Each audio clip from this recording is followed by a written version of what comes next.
Bonjour à tous. Au large d'Arromanches, quelque chose semble avoir été abandonné au milieu de la mer. Des blocs de béton gigantesques, alignés face aux vagues. Aujourd'hui, ils paraissent immobiles, presque mystérieux. Mais il y a plus de 80 ans, ces géants étaient au cœur de l'une des plus incroyables prouesses d'ingénierie de la Seconde Guerre mondiale. Nous sommes ici devant les vestiges du port artificiel Mulberry Bay, construit par les Alliés après le débarquement de Normandie. Son objectif était simple, mais essentiel. Décharger une armée entière sans avoir besoin de capturer immédiatement un grand port français. Et le 6 juin 1944, des dizaines de milliers de soldats débarquent en Normandie. Mais une armée ne peut pas avancer uniquement avec des hommes. Il faut des chars, des camions, du carburant, des munitions, de la nourriture. Et surtout, il faut un moyen de faire arriver tout cela à terre. Les ports français sont alors lourdement défendus. Les Alliés imaginent donc une solution extraordinaire. Construire un port, puis le transporter à travers la Manche. C'est le projet Mulberry. Et parmi ces éléments les plus impressionnants se trouvent les caissons Phénix. Ces énormes structures sont fabriquées en béton armé en Grande-Bretagne. Il en existe plusieurs modèles adaptés aux différentes profondeurs d'eau.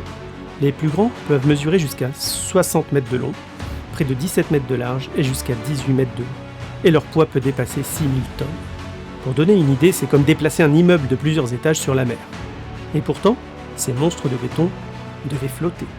Ils étaient creux et divisés en compartiments. Une fois remorqués à travers la Manche, ils étaient positionnés avec précision, puis on ouvrait les vannes. L'eau entrait progressivement dans leurs compartiments, et le caisson descendait lentement jusqu'au fond. Une fois posé, il devenait un élément d'une immense digue. À Arromanches, 115 caissons Phénix ont participé à la construction du Mulberry Bay, associés à des navires coulés et à d'autres structures flottantes. L'ensemble formait un immense abri artificiel, protégeant les navires contre la houle. À l'intérieur du port, des quais et des routes flottantes permettaient ensuite de faire passer les marchandises directement vers la plage. Le port entre en service au mois de juin 1944. Et malgré une terrible tempête quelques jours plus tard, le Mulberry Bay d'Arromanches est réparé et continue de fonctionner.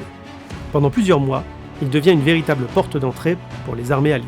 Des centaines de milliers de soldats, des véhicules et des millions de tonnes de matériel vont ainsi transiter par la Normandie. Puis la guerre s'éloigne. Le port artificiel est progressivement démantelé. Une partie des structures est récupérée, d'autres restent ici, au large d'Arromanches. Et aujourd'hui, ces caissons ne sont plus seulement des blocs de béton. Ce sont les derniers témoins d'une idée qui paraissait presque impossible: construire un port en Grande-Bretagne, le faire flotter, traverser la Manche avec lui, et le faire fonctionner au lendemain du débarquement. Plus de 80 ans plus tard, la mer continue de les éroder. Sur les 96 caissons encore présents sur le site étudié en 2015, seuls 11 étaient encore considérés comme bien conservés. Sans intervention, les spécialistes estiment qu'à l'horizon 2075, plus aucun ne pourra être en bon état.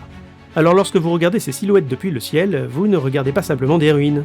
Vous regardez les vestiges d'un port qui a contribué à faire passer une armée entière de la mer vers la terre. Les Phénix d'Arromanches. Des géants de béton qui, pendant quelques mois, en 1944, ont littéralement changé le cours de l'histoire. Je vous remercie de m'avoir écouté jusqu'au bout, et je vous dis à bientôt.